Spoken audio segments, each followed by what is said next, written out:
ประจำนี้ยืนดีๆยืนดีๆเนี่ยพี่น้ามาทางข้าพเจ้านี่เดี๋ยวจิตพี่น้าไปหาไม่เข้าอ่ะเดี๋ยวนั่งอะไรปัดครับอาจารย์ใจใจหน่อยมินก็ว่าปัดครับเบิดก็ได้ไปนั่นนะรอบ้างนะอันนี้มัดจะเคลื่อนนี่มัดคือข้าพเจ้านี่มัดทีนี้ตัวนี้แล้วลองดึงมันเท้านี้ให้ต้องดึงเสี้ยนี่ขึ้นไปแก้วกันแกะอาจารย์จะยังไงต่อดึงมัดดึงขึ้นไป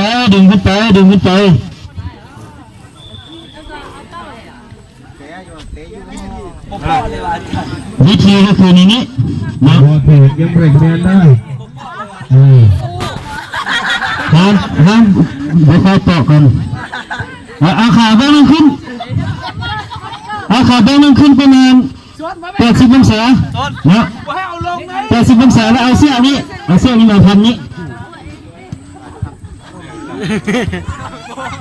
แล้ววันนี้ก็เอามาประมาณว่ามันพอนี้จากพอดีขึ้นป้าเลย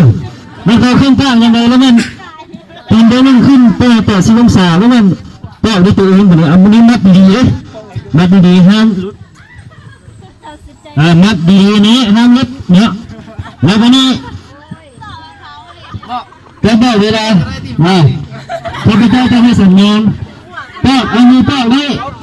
แต่ว่าเวลากินก็คือห้ามเอามือเสื้อเนาะห้ามมือเสื้อแล้วตีนี้ก็ห้ามเอาลงอีกพอที่เอาขึ้นก็ได้แต่ว่าห้ามเอาไปตามพื้นนี้แล้วกินแค่ก็เพื่อกินเม็ดก้อนเป็นอันชนะเด้อ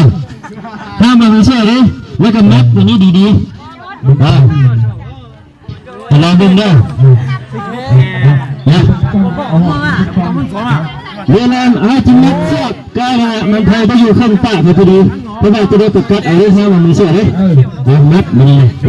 ที่ชนะพันอีกขนาดนั้นน้ำเย็นเลยพอดีว่ะทำไมก็ได้นะมาได้เดินสุริยาเลยเอาทักกันมาตรงนี้มาตรงนี้มาตรงนี้มาตรงนี้ครับเอาเพื่อนสองลูกไปแล้วก็ตั้งที่ลูกไปลูกไปเดี๋ยวนี่ตั้งขึ้นไปยังบ่ได้อันนี้ยังบ่ได้เป็นยังไงมาได้เลยพุ่งมาได้อาจารย์สุจานี่เอาเพื่อนมาได้ไม่นึ่งมาได้อาจารย์สุจาเจ้าการตลาดภาษาบ่ได้แล้วก็ตั้งได้เลยโอเคอันนี้ดิเอาขึ้นดิขาเอาขึ้นดิเอาขึ้นดิ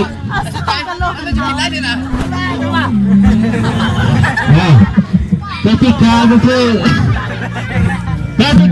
ห้ามหัวแต่เอาไม่ใช่ไม่ใช่ห้ามหัวเอาเดี๋ยวเอาโต๊ะกันเอาโต๊ะกันเอาไปผู้เสียนี่ห้ามหัวเด็ดขาดนะถ้าเป็นใจสัญญาว่าเริ่มกินดูซินมันห้ามเอาไปช่วยห้ามเอาไปช่วยแต่ละคนนะ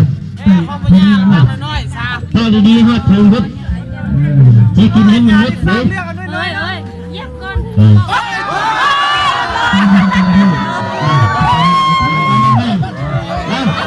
อันนี้เขาไม่ใช่ว่าเอามาเอาจนสันทนาเอามาไม่ได้ให้แบบแล้วให้เขาเกี่ยวต่อมามัดเฉยนะตายเอาที่ต่อกินเอาไปเลยเดี๋ยวขาดไปได้ด้วยยืนดีๆเลยโอเคกติกาก็คือว่าน้ำเอามือช่วย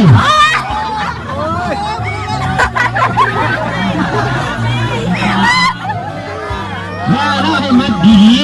ๆมัดดีๆเนี่ยเพราะฉะนั้นมันก็นี่ก็มีขี้งอนิดนึงนะเวลามัดดีๆมัดดีๆมีมันหดตูดนี่ท่านผู้ใดหัวเก็บ5,000เด้อน้ำหัวเด็ดขาดน้ำมัดเลยได้เสีย5,000ผู้ใดหัวแล้วเก็บ10,000เลยนี่เลยโอ้ยอันนี้ขาดที่นี่อาจจะสุดยอดมาข้างเราได้เราพวกมัน ตั้งนี่ตุ้ง มาถ้าเราได้กันโอ้ยคือคุณน้อยนี่ใช่มาเจอแล้ว โชคทางกับการยินดีมาดิเรื่องอะไรก็รู้เงินจะได้นิ่งนะ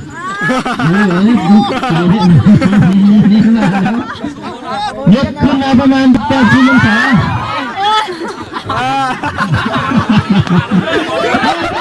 พอดีได้เดี๋ยวเจ๊ จะแป้งเฮงเลยเนาะ เฮ้ยมัน งานมาสนาดิ แต่จุนี่เอ็ดพวงเลยว่า เอาเพื่อนมาได้อาจารย์สเตนป้ามาเป็นเนาะเนี่ยซึ่งพอที่สาวเป็นนักเป็นไงยกขาดเลยนะ ไม่ได้แม่ขายกก็8 องศาเนี่ยมานี้โอ้ไม่นี่เดียงเพราะว่าซุปมันเดียงเลยไม่นี่ก็เป็นไง ไม่แดงมั้ย ให้เลยแต่มันเกินที่หัวเลยจะเป็นหัวละเกี่ยม1 2 3เริ่มกินมันไม่ช่วยน้ำหัว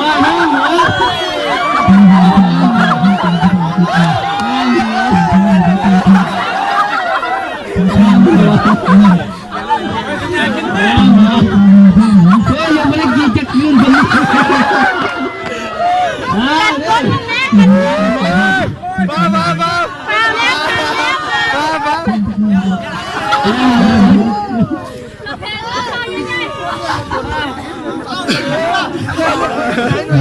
มันเป็นพันเสี้ยๆนี่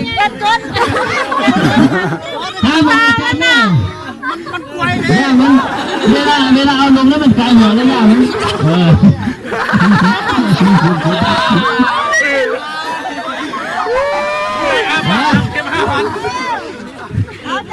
วมาซุ่มข้ามหัวไอ้นี่ยังไม่ได้กินจังเลยไอ้นี่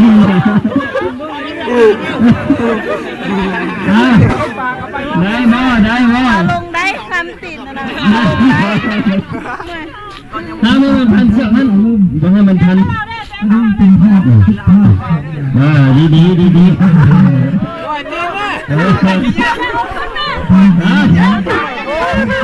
มาอันนี้คือจุกๆแล้วอันนี้แบบนี้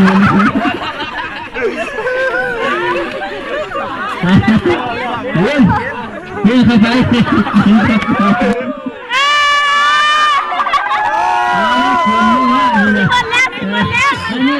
ทางนี้ได้ยังไม่กินจักทำเฮ้ยสิบวันแล้วมันตีนขึ้นนะแม่วันนี้ด้วยจุนี่อยากวันนี้ด้วย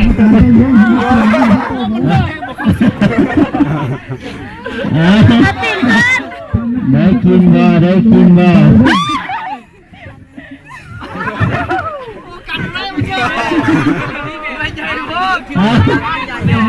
เวลายัง2 นาทีเด้อเวลายัง2 นาทีเวลายัง2 นาทีไม่ได้กินนะเอาช่วยตีนลงลงมันจะกลายถึงเลยย่ามันลงแล้วมันจะกลายถึง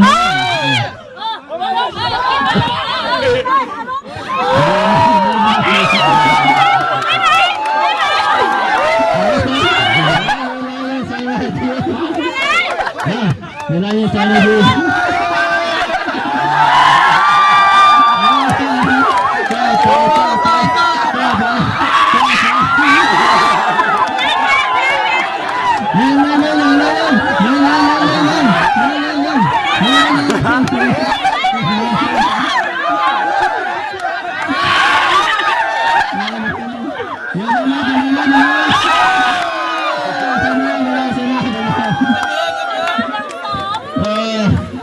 ทุกท่านทางอาจารย์ชุดใจในสนามเมื่อไปเนาะขอส่งตัวมือดังๆให้ชุดใจด้วย